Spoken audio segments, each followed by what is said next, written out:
Lo que quiero que rescaten en esta parte es que el presupuesto es importante para la contabilidad integrada. Sin presupuesto no hay contabilidad integrada, ¿ya? La determinación del gasto y de la inversión pública tendrá lugar en medio de mecanismos de participación ciudadana y planificación técnica y ejecutiva estatal. ¿Qué quiere decir esta parte? Quiere decir de que todo lo que se proponga como gastos, ya sea de inversión o gastos que tenga cada institución, tendrán que ser normalmente las de inversión, ¿no? Obviamente tienen que ser participativas.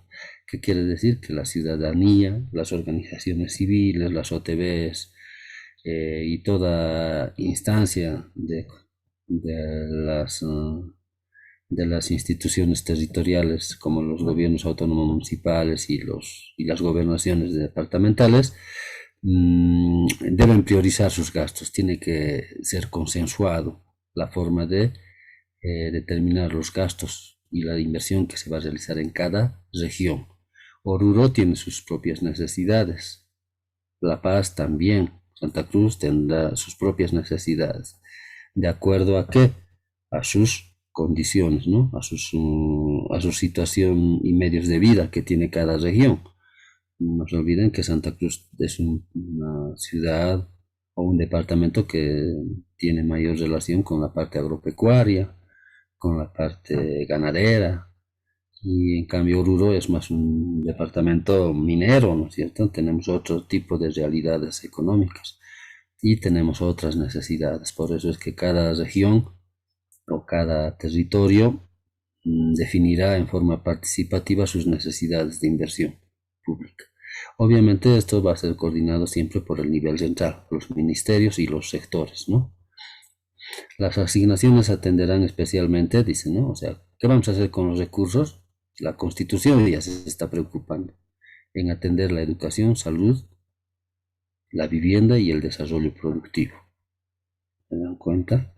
El órgano ejecutivo, dice, ¿no? Presentará a la Asamblea Legislativa Plurinacional al menos 2 meses antes de la finalización de cada año fiscal el proyecto de ley del presupuesto general para la siguiente gestión anual. ¿Qué quiere decir? Ya estamos en septiembre, octubre, noviembre, diciembre, ya tiene que estar el proyecto de presupuesto. ¿Para qué? Para que la Asamblea Legislativa Plurinacional la apruebe y se convierta en una ley financiera o la ley del presupuesto general del Estado. Bien, todo proyecto de ley que implique gastos o inversiones para el Estado deberá establecer la fuente de recursos, la manera de cubrirlos y la forma de su inversión. En otras palabras, ¿qué estamos diciendo? Que quiere decir que el proyecto de presupuesto debe contemplar de dónde vamos a obtener los recursos y cómo vamos a utilizar esos recursos, ¿sí? Prácticamente lo que hacemos en finanzas, de dónde obtenemos los recursos y en qué los vamos a utilizar. ¿Y eso dónde va a estar previsto? Va a estar en el presupuesto general o en el presupuesto general del Estado cuando hablamos a nivel macro. Y cuando hablamos a nivel micro va a estar en el proyecto de presupuesto de cada una de las instituciones que conforman o que están dentro del Estado, ¿no? En otras palabras, en la parte pública, ¿no? Tanto de entidades públicas como de empresas públicas. Si el proyecto no fue iniciativa fue iniciativa del órgano ejecutivo, requerirá de consulta previa a este. Bueno, el órgano ejecutivo dice, ¿no? El órgano ejecutivo estaríamos hablando del presidente y los ministerios, ¿no? Del ramo tendrán acceso directo a la información del gasto presupuestado. Obviamente que tienen acceso directo, ¿no? ¿Por qué? Porque el Ministerio de Economía y Finanzas Públicas es la encargada, la responsable de manejar lo que es la contabilidad nacional.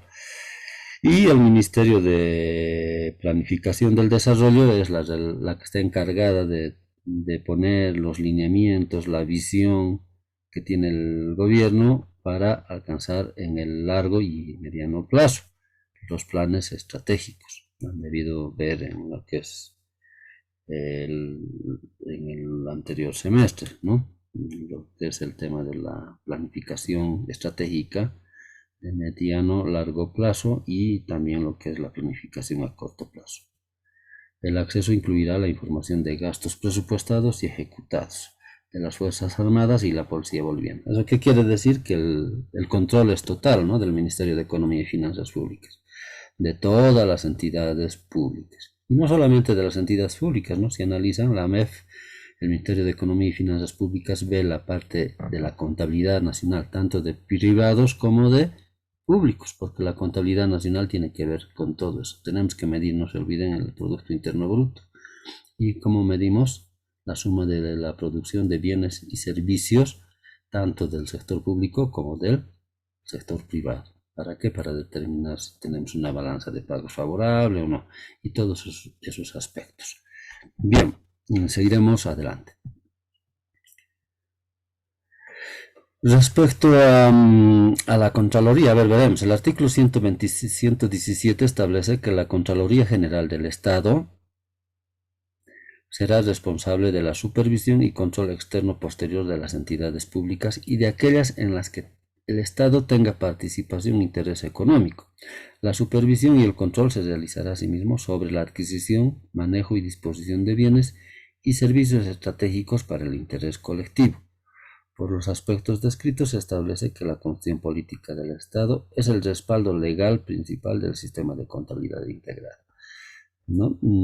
Esta última parte es importante. ¿Por qué? Porque está redondeando la importancia de la Constitución Política del Estado al establecer aspectos que todo país o toda organización requiere, ¿no?, en lo que es el control, tanto administrativo como operativo de todas las entidades públicas.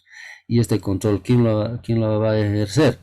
La Contraloría General del Estado. Tiene esas atribuciones de realizar el control gubernamental en el Estado plurinacional, ¿sí?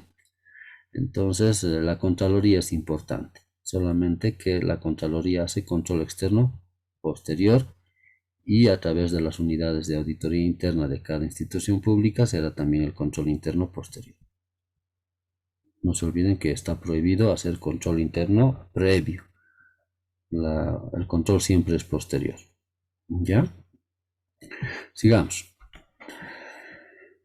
La Ley 1178 de Administración y Control Gubernamental. Bueno, es otra de las normas, ¿no?, que tiene relación con lo que es la contabilidad, pero desde el punto de vista de ¿qué? De una gestión y administración moderna del Estado. ¿Ya? Para eso se ha creado, o sea, se ha desarrollado esta normativa. El artículo 1 de la Ley 1178, ¿no?, es de julio de 1990.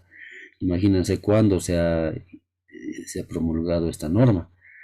Establece la creación e implantación gradual de 8 sistemas de administración y control en las entidades públicas. ¿Para qué han implantado o han establecido la implantación gradual de estos 8 sistemas?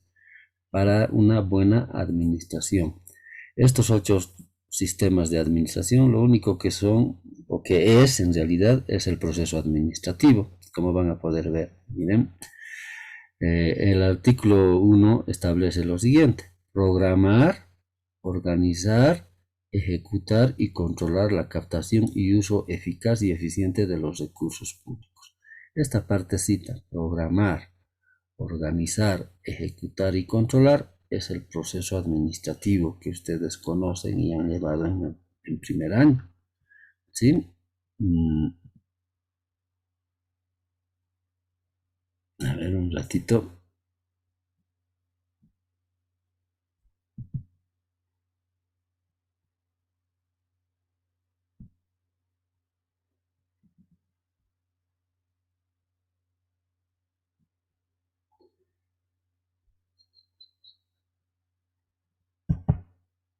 ¿Se ve la transparencia, compañeros? Me salí un momentito. Hola, hola. ¿Me escuchan? Sí, se ve. Sí, licenciado. Sí, licenciado. Ya, vamos a seguir avanzando. No se olviden, cuando se acabe el Zoom, vuelven a ingresar para avanzar un poco más, ¿ya? Y hasta donde lleguemos, ¿ya? En unos 8 o 9 minutos se va a acabar, entonces vuelven a ingresar para continuar avanzando. Bien, seguiremos, ¿ya? Entonces, lo que les decía, la Ley 78 no es más que el proceso administrativo, ¿no? ¿Por qué? Porque está todos los elementos del proceso administrativo. Y vamos a ir viendo por qué posteriormente, ¿ya? Y no se olviden, ¿qué hacemos con los recursos que obtenemos? Tenemos que usarlos, pero ¿cómo? En forma eficaz y eficiente. ¿No ve? ¿Para qué? Para el cumplimiento y ajuste oportuno de las políticas. Obviamente, a través del proceso administrativo vamos a identificar si hay desviaciones a través del control. Vamos a identificar esas desviaciones y las desviaciones que se produzcan, ¿qué tenemos que hacer? Tenemos que corregirlas en forma también oportuna. Ya saben que el control puede ser preventivo, puede ser correctivo. Entonces, básicamente, al ser preventivo podemos prevenir cualquier desviación, o al ser correctivo, una vez que se ha cometido la desviación, tenemos que corregirlas, encaminarlas por donde tiene que ir la empresa. ¿Y cuál es el horizonte para ver si estamos desviándonos o no nos estamos desviando? Es los objetivos, ¿no? Los objetivos nos dan la línea de acción, por dónde tenemos que ir, qué es lo que deseamos de nuestra entidad en un futuro deseable, cuál es la misión también de la entidad. No hay que perder de vista la misión de cada entidad. Las misiones de las entidades son las que varían. Lo que no varía y es similar en toda institución son las actividades administrativas. ¿No ve? Bien. Disponer de información útil y oportuna y confiable, asegurando la razonabilidad de los informes y estados financieros. Esto es importante. La contabilidad integrada o la contabilidad gubernamental va a proporcionar información útil, oportuna y confiable, asegurando que los saldos que se registren en los estados financieros sean razonables, ¿no? O sea, que permita una adecuada toma de decisiones. Si la información no es buena, ya saben, ¿no? Las decisiones serán también malas, ¿no? ¿Por qué? Porque no tenemos información útil, oportuna y confiable. Este objetivo de la Ley 78 tiene mucha relación con las auditorías financieras. Las auditorías financieras emiten una opinión sobre la confiabilidad, la oportunidad, utilidad y la razonabilidad de los estados financieros. Por eso es que tiene relación con una auditoría financiera. Luego, lograr, dice, que todo servidor público, sin distinción de jerarquía. ¿Qué quiere decir esto? Sin distinción de jerarquía. O sea, cualquiera sea el cargo del servidor público, ya sea el presidente de la República y sus ministros y todas las instancias de personal que trabaja en el sector público, tienen que asumir plena responsabilidad por sus actos, rindiendo cuentas no solo de los objetivos a que se destinaron los recursos públicos que le fueron confiados, sino también la forma y resultados de su aplicación. O sea que todos los que reciben o manejan el Estado tienen la responsabilidad de rendir cuentas de los recursos que se les ha proporcionado, se les ha confiado para que utilicen en el Estado. Y también se verá que hayan alcanzado los resultados esperados. ¿Dónde están las acciones, metas y resultados? Si se dan cuenta, las metas, los resultados y las acciones están en los planes, en el Plan de Desarrollo Económico Social, en el PEDES. ¿Se acuerdan? Han debido hablar del PEDES. En el Plan de Desarrollo Económico Social están las líneas de acción, están los objetivos que se pretenden alcanzar en el mediano plazo. ¿Cuánto es el mediano plazo? Ya saben, 5 años, ¿no ve? Bueno, eso han debido llevar en presupuestos. Luego, ¿qué dice aquí otra parte? Desarrollar la capacidad administrativa para impedir o identificar y comprobar el manejo incorrecto de los recursos del Estado. O sea, ¿qué quiere decir cuando dice desarrollar la capacidad administrativa? Nos está diciendo que debemos colocar controles, implantar controles a los procesos, ¿no ven? Porque la única manera de que la empresa alcance sus objetivos con eficacia y eficiencia es desarrollando esa capacidad administrativa, implementando controles, implementando acciones de ¿qué? De capacitación también al personal, Personal capacitado, en teoría, no debería tener mayores problemas de realizar un trabajo eficaz y eficiente, ¿no es cierto? Porque a veces la excusa es que no estamos capacitados, es que no conocemos, desconocemos la norma, pero entonces, ¿cómo estás trabajando en una entidad pública si no tienes conocimiento? Quiere decir que algo está mal, ¿no es cierto? Los procesos de reclutamiento de personal están mal, tal vez están siendo muy políticos. Y en realidad esa no es la idea, ¿no? Sino que la idea es que toda entidad pública tenga personal competente. ¿Y de dónde va a salir ese personal competente?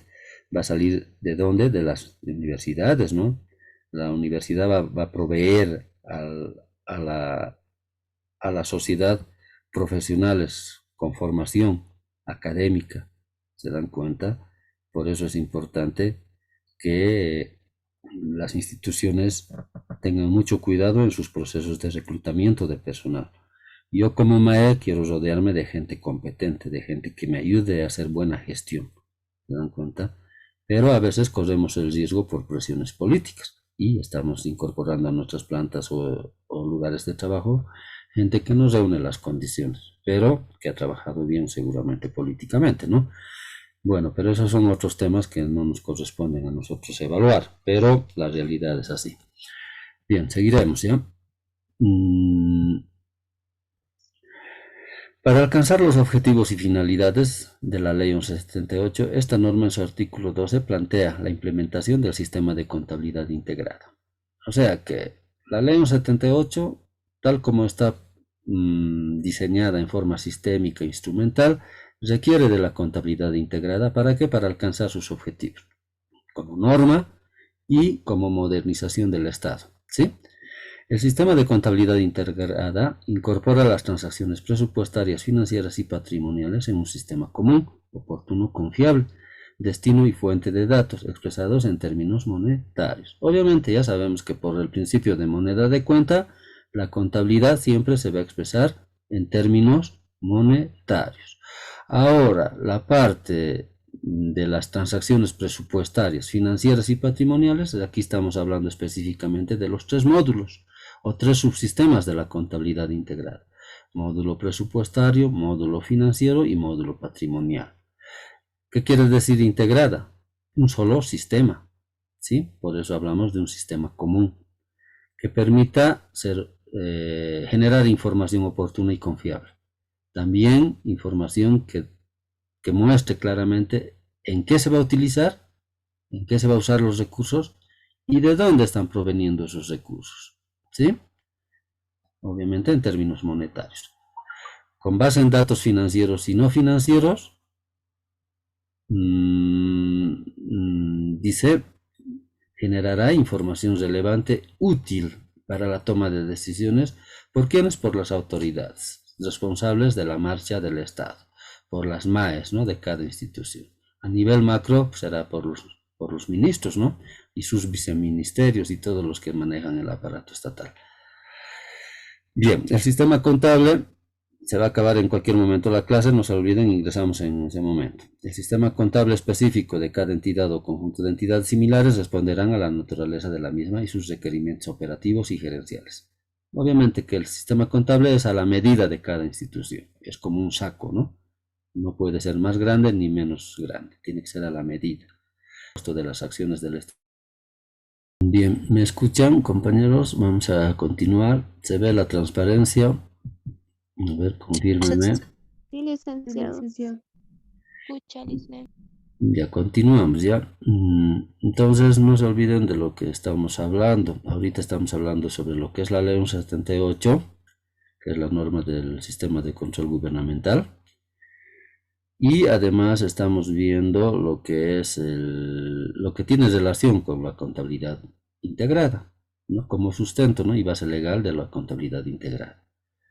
Eso es importante, por eso es que estamos viendo. Y por eso este capítulo tiene que ver con los aspectos teórico-conceptuales, que nos va a permitir tener una mayor base para entender lo que es la contabilidad integrada, ¿ya? Bien, entonces el artículo 12, no se olviden, hace referencia a lo que es la contabilidad integrada, ¿no?, dándole la relevancia correspondiente en cuanto a generar información útil y oportuna relevante para la toma de decisiones. Bien, seguiremos. Bien, hablando de las normas básicas del sistema de contabilidad integrada, ¿quién es responsable de estas normas? ¿Quién es el órgano rector? ¿Quién es el responsable de emitir la normativa para que funcione la contabilidad integrada? Es el Ministerio de Hacienda. Ahora, bueno, antes era el Ministerio de Hacienda, ahora se la conoce como Ministerio de Economía y Finanzas Públicas, MEF. Normalmente van a escuchar hablar, la MEF dice tal cosa, la MEF ha instruido tal cosa. ¿Eso qué quiere decir? La MEF significa el Ministerio de Economía y Finanzas Públicas. Es el órgano rector del sistema de contabilidad integrada. Es la instancia que mediante Resolución Suprema 222957 del 4 de marzo del 2005 actualizó las normas básicas y principios de contabilidad integrada. Estas normas reglamentan la implantación del sistema de contabilidad integrada sobre cuya base se deberá organizar, ejecutar y controlar los sistemas contables de todas las instituciones públicas del país alcanzadas por esta norma. Si se dan cuenta, en esta partecita estamos hablando de algo bien relevante e importante. Estas normas regulan la contabilidad en todas las instituciones públicas del país, ¿no? Ya hemos visto cuáles son todas esas instituciones públicas. Entonces, si ustedes quieren ver, en el clasificador presupuestario hay una relación de las normas, las entidades que están bajo la ley o bajo el sector público, ¿ya? Los objetivos fundamentales del sistema de contabilidad integrada establecidos en su artículo 1 del reglamento son, a ver, ¿qué dice el reglamento? Dice, ¿no? Registrar todas las transacciones presupuestarias, financieras y patrimoniales que producen las entidades públicas. O sea, ¿qué va a registrar? Los tres módulos: transacciones presupuestarias, transacciones financieras y transacciones patrimoniales que se producen en las entidades públicas. No se olviden que las transacciones, ¿qué son? Son hechos económicos, son operaciones administrativas y operativas que ocurren en una determinada institución pública. Esos hechos, esas transacciones, esas operaciones administrativas, operativas, se las tiene que registrar en estos tres módulos: presupuestario, financiero y patrimonial. ¿Cómo se sustentan las operaciones o transacciones? Ya saben, ¿no? Con documentación fuente. ¿Cuál es la documentación fuente? Facturas, recibos, pólizas, vales, no sé, letras de cambio, contratos, planillas, etcétera, ¿no? Toda esa documentación que sustenta la operación, lo que está sucediendo. Si yo pago por concepto de limpieza a una empresa que he terciarizado, bueno, seguramente generará una factura y alguna constancia, algo que acredite que se han realizado las limpiezas, ¿no? No vaya a ser que estemos pagando por cosas que no ha hecho la empresa contratista, ¿no? Con la que hemos contratado. Entonces, todas esas cosas tenemos que asegurarnos que haya información suficiente. ¿Para qué? Para facilitar también el control posterior, ¿no? El auditor va y verifica. Dice, a ver cómo evidenciamos que han realizado la limpieza, si es un servicio. Pero eso ya lo han realizado todos los días a las 7 de la mañana. ¿Y cómo verifico? Debe haber algún registro, algo, ¿no? Que se pueda ver. En toda institución ahora hay cámaras incluso. Ahí también se puede ver si están haciendo la limpieza y todo eso, ¿no? ¿Se dan cuenta? Entonces, todos esos aspectos hay que ir viendo, ¿ya? Bien, a ver, ¿qué más dice? Facilitar que todo servidor público que reciba, pague o custodie fondos, valores o bienes del Estado rinda cuentas de la administración de a su cargo. Obviamente, ¿no? Ya lo que hemos hablado. Los fondos que se entregan deben ser utilizados, pero deben ser utilizados con eficacia y eficiencia. Entonces, la contabilidad nos va a permitir realizar un control de los fondos que se entregan y se va a ver la forma, cómo se está utilizando esos recursos. Entonces, como controla la contabilidad, también va a permitir, como parte del control, ver la rendición de cuentas de los recursos que se les ha suministrado, se les ha entregado, ¿sí? Procesar y producir información presupuestaria, patrimonial, financiera, útil y beneficiosa con las características de oportunidad, razonabilidad y confiabilidad para la toma de decisiones. Esto es recurrente, ¿no? Hablamos de los tres módulos y esos tres módulos que van a generar información. oportuna, razonable, confiable para la toma de decisiones. ¿De quiénes? De las personas que han recibido esos recursos, ¿no? Presentar información contable y la respectiva documentación sustentatoria, dice, ¿no? Ordenada en forma que facilite las tareas de control interno y externo posterior. No se olvide que si la contabilidad no tiene documentación, es difícil controlar. Y si no tiene documentación, bueno, algo está pasando, algo raro está pasando. Y habría que emitir una opinión sobre las condiciones en las cuales se está desarrollando las actividades en esa entidad. ¿Sí? Por eso en esta parte es importante la labor del auditor. El auditor va a controlar tanto en forma, dependiendo, ¿no?, si es un auditor externo o es auditor interno de la empresa. Bien, entonces aquí estamos viendo que las normas básicas del sistema de contabilidad integrada, que tiene relación directa, nos muestra lo que es la contabilidad integrada, ¿no? Y algo importante de esta norma es que también emite los principios de contabilidad para el sector público. ¿Cuántos principios son? Son 14, más uno que tiene la contabilidad sería 16 o 15. Normas básicas del sistema de contabilidad integrada. Los objetivos descritos anteriormente, dice, ¿no?, serán alcanzados a través de la integración de los subsistemas presupuestario, patrimonial y financiero. Estos tres subsistemas se van a integrar para alcanzar los objetivos de la contabilidad gubernamental, de la contabilidad integrada, ¿sí? Los subsistemas presupuestarios, ¿qué cuentas o qué grupos de cuentas va a manejar? Recursos y gastos presupuestarios. ¿Qué estados nos va a permitir generar el subsistema presupuestario? El estado de ejecución presupuestaria de recursos, el estado de ejecución presupuestaria de gastos y la cuenta ahorro inversión financiamiento, la CAIF. Estos tres estados nos va a permitir generar el módulo presupuestario. El subsistema patrimonial, ya saben que está conformado básicamente por esta estructura: activos, pasivos, patrimonio neto, gastos e ingresos del estado de resultados. Activos, pasivos y patrimonio, balance general, ¿se dan cuenta? Entonces, consecuentemente, este subsistema, ¿qué estados nos va a permitir generar? El estado financiero, el balance general, el estado de resultados, el estado de cambios del patrimonio neto y las notas a los estados financieros. Básicamente estos estados nos va a permitir generar este módulo, este subsistema patrimonial. Y va a estar regido, obviamente, ya saben, por los principios de contabilidad integrada emitida por esta normativa. ¿Ya?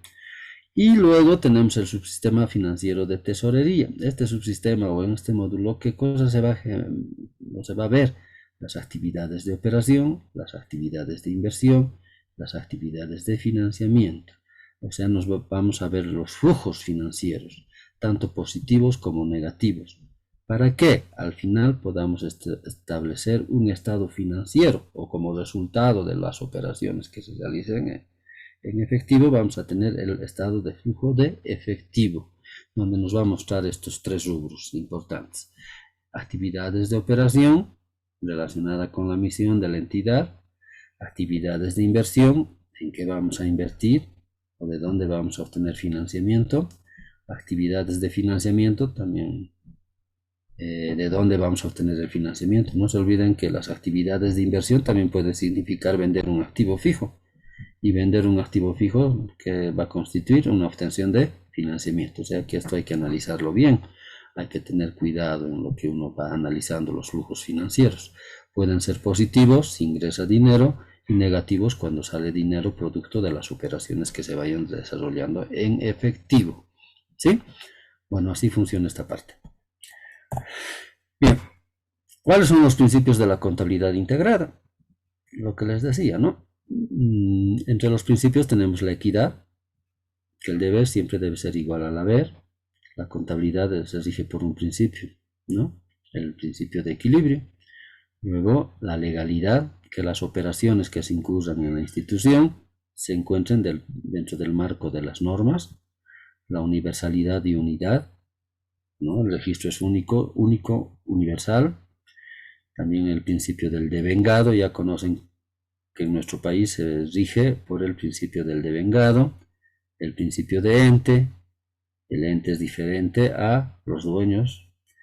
Bienes económicos, obviamente la contabilidad siempre va a tener relación con lo que son los bienes económicos, bienes, servicios.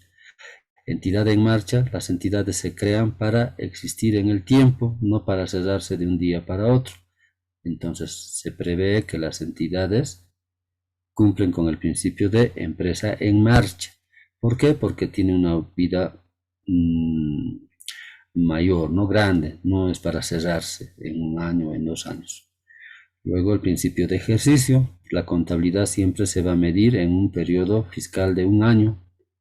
Este principio se refiere a eso, ¿no? Que tanto los gastos como los ingresos se deben registrar al periodo que corresponde, al ejercicio fiscal que corresponde.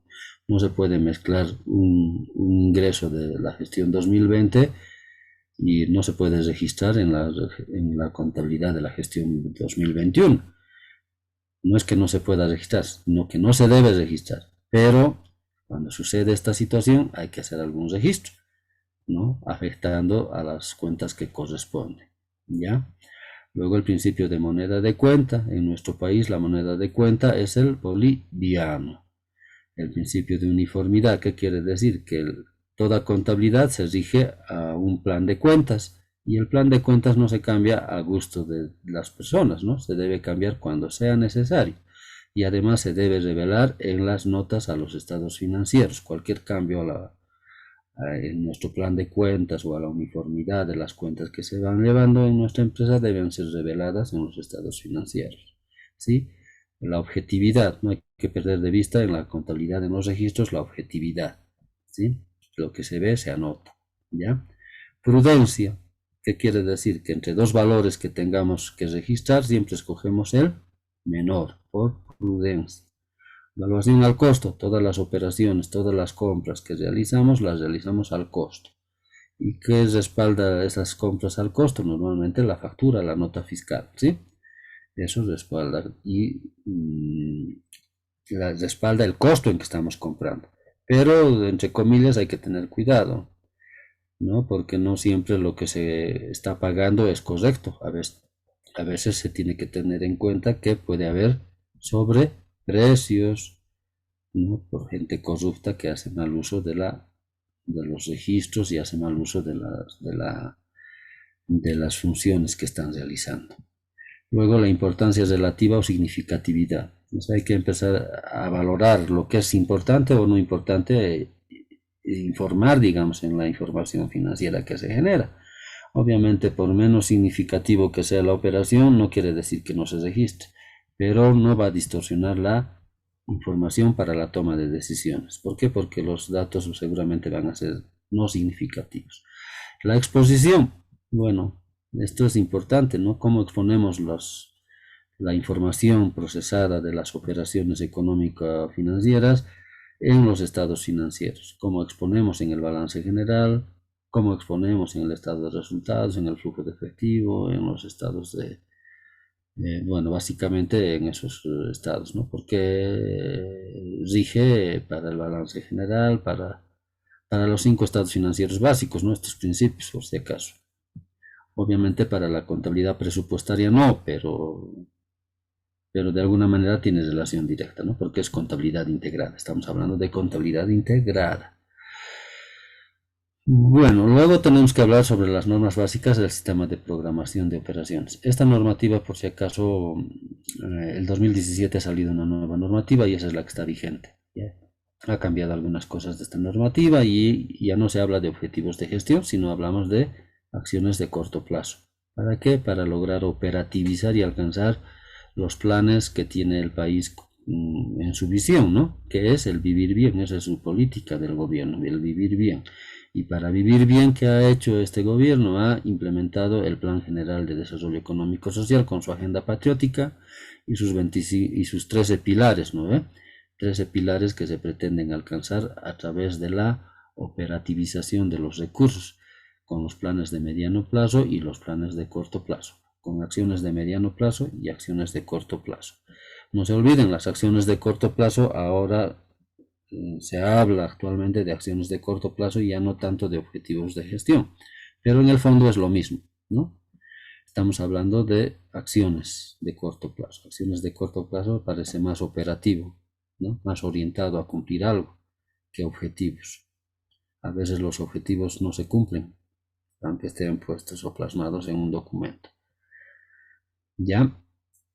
Esta norma básica, conjuntamente la norma básica del sistema de presupuesto y las directrices de formulación presupuestaria, condicionan el funcionamiento del sistema de la contabilidad integrada en la medida que les proporcionan los presupuestos aprobados de recursos y gastos equilibrados, la apertura programática necesaria para los registros de la contabilidad integrada. Bien, no se olviden entonces que el presupuesto es importante, o la programación de operaciones es importante porque está vinculado de la mano del presupuesto, ¿no? Y el presupuesto es la base para la contabilidad. Si no hay presupuesto, no hay contabilidad, ¿se dan cuenta?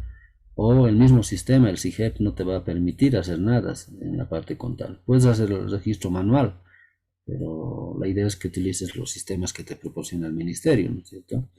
Entonces, por ahí va la situación. Bien, seguiremos.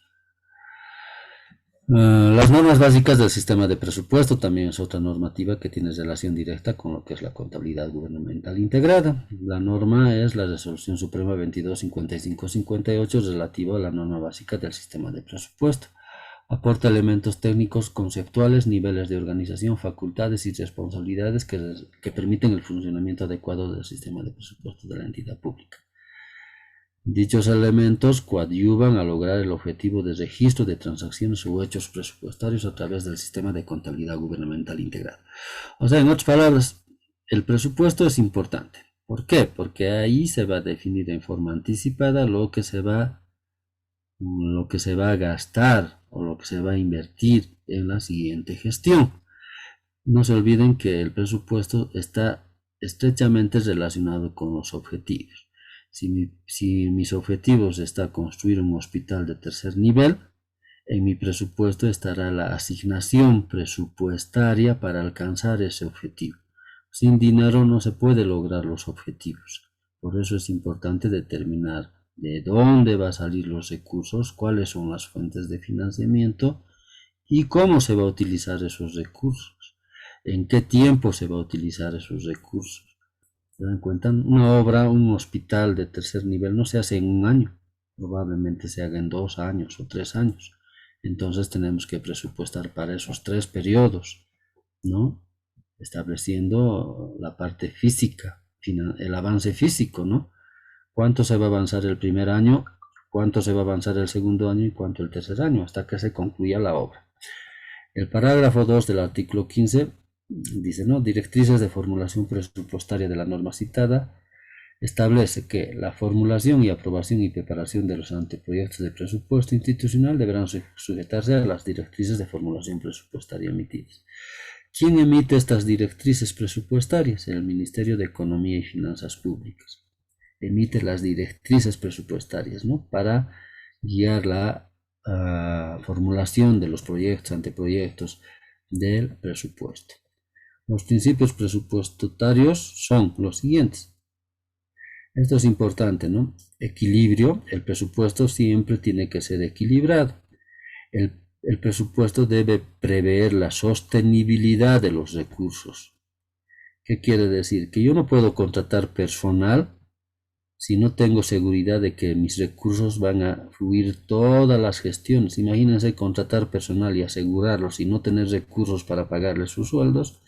Sería irresponsable, ¿no? Tiene que haber sostenibilidad, tiene que haber seguridad de que va a haber recursos para pagar esos sueldos. La universalidad, o sea que el presupuesto debe ser universal, tiene que presupuestarse todas las operaciones que ocurren en la institución pública. Las operaciones presupuestarias tienen que ser transparentes, o sea que la transparencia rige al presupuesto, ¿no? ¿De qué sirve hacer presupuesto si no vas a utilizarlo como instrumento de control y planificación, ¿no? Y la flexibilidad, que el presupuesto no es rígido, es flexible, está sujeto a modificaciones presupuestarias. ¿Se dan cuenta? En todo momento los recursos deben ser igual a los gastos. No puedes gastar más de lo que tienes en tu bolsillo, ¿no es cierto? O sea, si en tu bolsillo tienes 100 bolivianos, no puedes gastar más de 100 bolivianos. ¿Te das cuenta? O si en tus recursos, en tu cuenta caja bancos tienes 100 bolivianos, no puedes gastar más de eso, a no ser que te prestes. Pero si te prestas, ya estamos entrando en tema de deuda pública, ¿no? O de deuda. Nos estamos prestando para financiar gastos o nuestro presupuesto. Estamos en una situación mala, ¿no? Si no podemos cubrir con nuestros propios recursos y nos prestamos plata, estamos en una situación no muy buena. Aunque no toda deuda es mala, ¿no? No siempre prestarse dinero quiere decir que estamos en una mala situación, sino que es temas de estrategia, ¿no? De empresarial. Bien, normas básicas del sistema de tesorería. La Resolución Suprema 2180-56 relativa a las normas básicas del sistema de tesorería, ¿qué dicen al respecto? Dice que es fundamental para el funcionamiento de la contabilidad integrada y sus objetivos. Obviamente, porque estamos hablando de lo que es el control de recursos, estamos hablando del control de dinero, estamos hablando de los flujos financieros, caja, bancos. A través de estas dos cuentas controlamos lo que es nuestro flujo financiero, estimamos lo que vamos a percibir y lo que vamos a gastar, proyectamos nuestros gastos. ¿Se dan cuenta? Ahí radica la importancia de lo que es el manejo del sistema de tesorería. Constituye, dice, el marco general del sistema de tesorería del Estado, basados en principios, definiciones y disposiciones que permitan asegurar su adecuado funcionamiento. Establecer las funciones esenciales del sistema de tesorería relativas a la recaudación de recursos, la administración de ingresos y egresos, la programación del flujo financiero y la ejecución presupuestaria y la custodia de títulos valores. Esta parte es importante. Aquí nos está hablando del verdadero alcance de lo que es el sistema de tesorería. ¿Qué nos está diciendo que vamos a hacer? Nos está diciendo que es la responsable de las recaudaciones de recursos, o sea, de dónde vamos a obtener los recursos, responsable de la recaudación de recursos, ya sea recursos propios, transferencias del TGN, etc. La administración de ingresos y egresos, en qué vamos a utilizar esos recursos, y aquí esta parte, cómo vamos a programar el flujo financiero, o sea, tanto, no se olviden que programar, en otras palabras, es planificar, pero una planificación muy a corto plazo, ¿sí? Es un programa de en qué vamos a gastar, de dónde vamos a obtener los recursos, un programa, una estimación. ¿Para qué? Para no tener dificultades de liquidez. Una entidad que no pague sus deudas genera mala imagen, ¿se dan cuenta? Ante sus proveedores, ante sus clientes. No puede ser que haya una entidad de ese tipo, ¿sí? Entonces ahí está la importancia, ¿no? Programamos y proyectamos nuestros flujos financieros. Y también dice que custodia títulos y valores. Obviamente, si tienes acciones, estará en tesorería esas acciones custodiadas.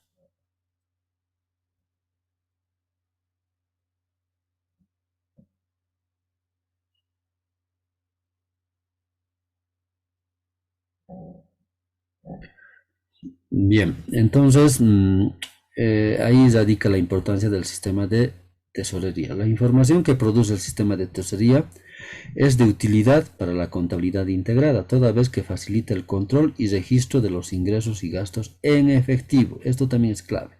Control y registro de ingresos y gastos en efectivo.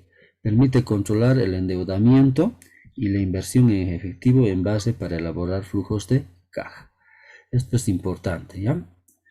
Bien, luego tenemos las normas que emite el Consejo Técnico Nacional de Auditoría y Contabilidad. En realidad son las reglas del juego para realizar los registros contables. ¿no? Nos da los criterios técnicos para realizar nuestros registros contables. El Colegio de Auditores de Bolivia, a través del CETENAG, ha emitido normas de contabilidad que regulan el proceso de elaboración y presentación de estados financieros en el territorio nacional. Al respecto, las normas de contabilidad integrada establecen que, en ausencia de normativa contable para el sector público, se debe acudir a las normas contables nacionales de reconocida aplicación. De esta manera, el contador de entidades y empresas públicas debe resolver vacíos técnicos asistidos por estas normas nacionales, que en esencia son 14 normas emitidas por el Consejo Técnico Nacional de Auditoría y Contabilidad. Bueno, aquí estamos citando o estamos mostrando los 14 criterios técnicos, ¿ya? O normas técnicas. La primera norma es principios de contabilidad generalmente aceptados. Aquí están los 14 principios. Solo aquí muestra 14 principios. ¿Por qué? Porque la legalidad no está como principio para las normas de contabilidad generalmente aceptadas, ¿ya? Pero en el sector público han incorporado la legalidad, por eso son 15, con relación a los principios de contabilidad generalmente aceptados. Tratamiento contable de hechos posteriores al cierre del ejercicio, esos criterios maneja. Estados financieros a manera constante, revalorización técnica de activos fijos, principios de contabilidad para la industria minera, tratamiento contable de diferencia de cambios, evaluación de inversiones permanentes, consolidación de estados financieros, normas de contabilidad para la industria petrolera, tratamiento contable de arrendamientos, información esencial requerida para una adecuada exposición de estados financieros, estados de flujo de efectivo, cambios contables y su exposición, políticas contables y su exposición y revelación. En realidad, el Consejo Técnico emite toda esta normativa. ¿Para qué? Para ayudar a los contadores a realizar registros confiables, adecuados, oportunos, razonables para la toma de decisiones. Entonces, en realidad, ¿qué son estos? Estas normas son criterios técnicos de general aceptación que todos deberían cumplir en el momento o al momento de realizar sus registros contables. ¿Sí? No es nomás registrar de memoria, sino que tiene que estar sustentado con normativa técnica. ¿Quiénes emiten esta normativa técnica? Los colegios de auditores de Bolivia a través de sus consejos. ¿Ya? Cuando hay vacíos técnicos, entonces, ¿qué se tiene que hacer? Se tiene que recurrir a otras normas. Las normas básicas del sistema de contabilidad integrada establece que las normas internacionales de contabilidad para el sector público, emitidas por la Federación Internacional de Contadores a través de su comité para el sector público, en mayo del 2000, resulta ser un instrumento técnico de consulta reconocida. ¿Qué quiere decir? Que para la contabilidad integrada, cuando hay vacíos técnicos, también podemos recurrir a estas normas internacionales de contabilidad para el sector público. ¿Ya? Hay normativa. También tiene relación con un registro adecuado. ¿Cuáles son esas normativas? Son 20, como pueden advertir. Presentación de estados financieros.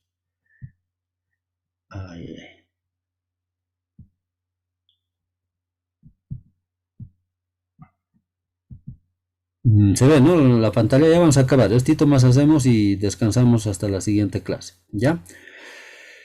Luego, se ve, ¿no? Lo que estamos viendo, la pantalla, la transparencia. Ya, entonces ya vamos a acabar un ratito más y nos vamos a ir. Presentación de estados financieros, estados de flujo de efectivo, superávit, déficit neto, periodo, errores fundamentales y cambios en políticas contables, efectos de variaciones de tasas de cambio en moneda extranjera, costos por intereses. Todos estos temas que están en la normativa del sector público tenemos que tomar en cuenta al momento de realizar los registros. No se olviden, estas son guías para poder realizar buenos registros, guías, registros o estandarizaciones que todos deberíamos cumplir. Por eso es importante que vayamos leyendo esta normativa como contadores, ¿ya? De cualquier entidad. Luego tenemos a ver el principio o la norma 7 que dice contabilización de inversiones en entidades asociadas. La norma 8, información financiera sobre intereses en negocios conjuntos. Ingresos ordinarios y recursos por transacciones con contraprestación, contratos de construcción, inventarios, manejo de arrendamientos, hechos ocurridos después de la presentación de estados financieros. ¿Qué pasaría si los estados financieros se presentan al 31 de diciembre y resulta que en enero ocurre un siniestro y la fábrica se quema, digamos? ¿Cómo lo van a revelar? si ya no hay empresa, igual presentamos los estados financieros, entonces esta norma nos va a permitir manejar criterios, ¿sí? ¿Qué pasa si ha sucedido algún evento o un acontecimiento que afecta a la información que estamos presentando?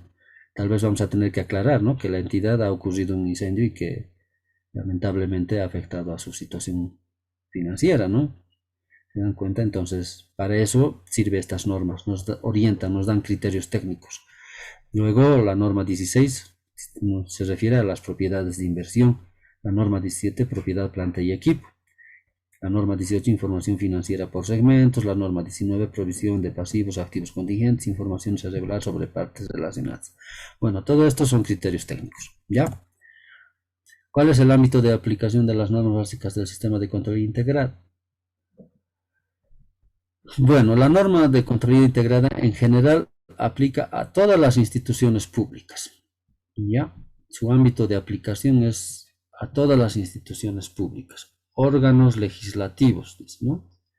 Órgano ejecutivo, órgano judicial, órgano electoral, Tribunal Constitucional Plurinacional, instituciones de control y defensa de la sociedad, entidades territoriales autónomas, empresas públicas constituidas básicamente por las empresas productivas como Carton Ball, Papel Ball, Lácteos Ball, universidades públicas, todas las universidades, ¿se dan cuenta? Entonces, el ámbito de aplicación son todas las entidades públicas que se encuentran tanto en el nivel central como en el nivel o en las subnacionales o en el nivel desconcentrado, descentralizado también, dependiendo ya del tipo de institución. Entonces, pero todos están alcanzados por el sistema de contabilidad integrada. ¿Por qué? Porque es la mejor forma de saber, de controlar cada recurso que se le otorga a cada institución pública. El Estado no solamente provee recursos, ¿no ve? También tiene que controlarlos. Por ahí va la situación. Bien, quedaremos en esta parte.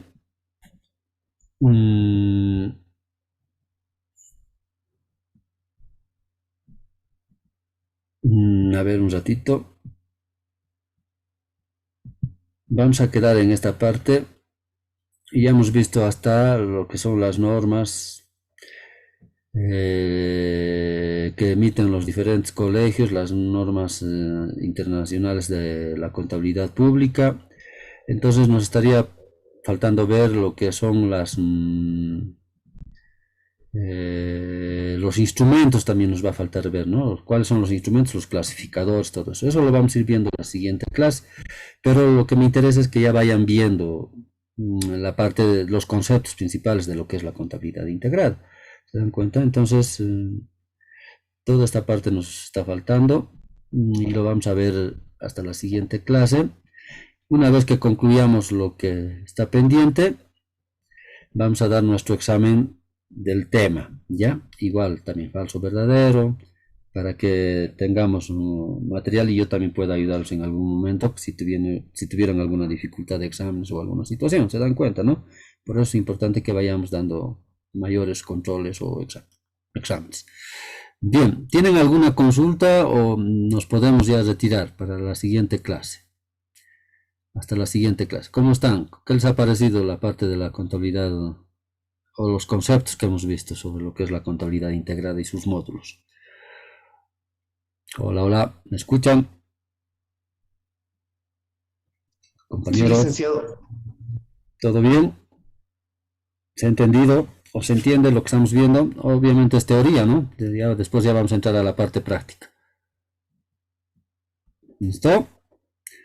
Entonces estaríamos quedando en esta parte. La siguiente clase retomamos, concluimos y después estaríamos pensando en dar una nueva evaluación. ¿Listo? Quedamos en eso.